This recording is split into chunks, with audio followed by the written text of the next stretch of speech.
வணக்கம் மக்களே, இன்றைக்கி நம்ம ஒரு புதுவிதமான அட்டகாசமான ஒரு உப்புமா தான் செய்ய போகிறோம். எதில் செய்யறதுன்னா வறுத்த அரிசி இருக்கு இல்லையா, அதில் நம்ம செய்ய போகிறோம். அரிசியை நல்லா வறுத்துட்டு புழுங்கல் அரிசியை அதை மிஷின்லேயும் கொடுத்து அரைச்சிக்கலாம், இல்லை மிக்சிலையும் சேர்த்து அரைச்சிக்கலாம். அதில் தான் உப்புமா செய்ய போகிறோம். இப்போ நான் ஒரு 2 டம்ளர் அரிசி மாவு எடுத்திருக்கேன். அதுக்கு ஒரு 100 கிராம் இருக்கிற மாதிரி புளியை ஊற வச்சு கரைச்சி எடுத்துக்கலாம். ஒரு அடிகனமான பாத்திரம் எடுத்துக்கலாம். அதில் எண்ணெய் ஒரு 100 ml சேர்த்துக்கலாம். அப்போ தான் நல்லாயிருக்கும்.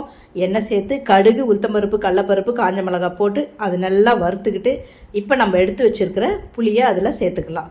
புளியோட நல்லா கொதிக்கணும். அது கொதிச்சுட்டே இருக்கும்போது நம்ம எடுத்து வச்சுருக்கிறோம் இல்லையா, அந்த அரிசி மாவை இதில் போட்டு கலக்கணும். அதுக்கு முன்னாடி இந்த புளியில் நம்ம கொஞ்சம் மஞ்சத்தூள் சேர்த்துக்கணும், உப்பு சேர்த்துக்கணும், அதுக்கப்புறம் வெல்லம் தான் இதுக்கு டேஸ்ட்டு கொடுக்கும். இந்த உப்புமாவுக்கு இந்த வெல்லம் ரொம்ப டேஸ்ட்டாக இருக்கும். காரம் இருக்குது, புளிப்பு இருக்குது, இனிப்பு இருக்குது, எல்லாமே இருக்குது. அதனால் டேஸ்ட்டாக இருக்கும்.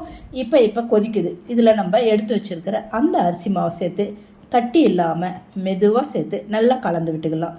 இது நல்லா கலந்து விட்டுட்டு அப்பப்போ மூடி அப்பப்போ திறந்து நம்ம கலந்து விட்டுக்கிட்டே இருக்கணும்.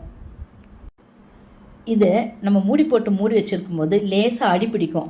அந்த மாதிரி அடி பிடிச்சிருக்கும் போது அந்த தடிமனாக இருக்கிற அதை எடுத்து சாப்பிட்டா அவ்வளோ அருமையாக டேஸ்ட்டாக இருக்கும். கடைசியாக அதில் கருவேப்பிலை, கொத்தமல்லி இருந்தால் தூங்க, இல்லை கருவேப்பிலை மட்டும் போட்டுக்கலாம். என்கிட்ட கொத்தமல்லி இல்லை. அதை சேர்த்து நல்லா கலந்து விட்டுடுங்க. கலந்து விட்டு இந்த மாதிரி தான் வரும். இதையும் சேர்த்து நம்ம கலந்து சாப்பிடும்போது அருமையில் அருமை, சுவையோ சுவை. நீங்களும் இதை ஒரு வாட்டி ட்ரை பண்ணி பார்த்துட்டு மறக்காமல் நம்ம சேனலை சப்ஸ்கிரைப் பண்ணிக்கோங்க. சமையல் பண்ணுங்கள். ரொம்ப ரொம்ப சந்தோஷமாக இருங்க. நன்றி, வணக்கம்.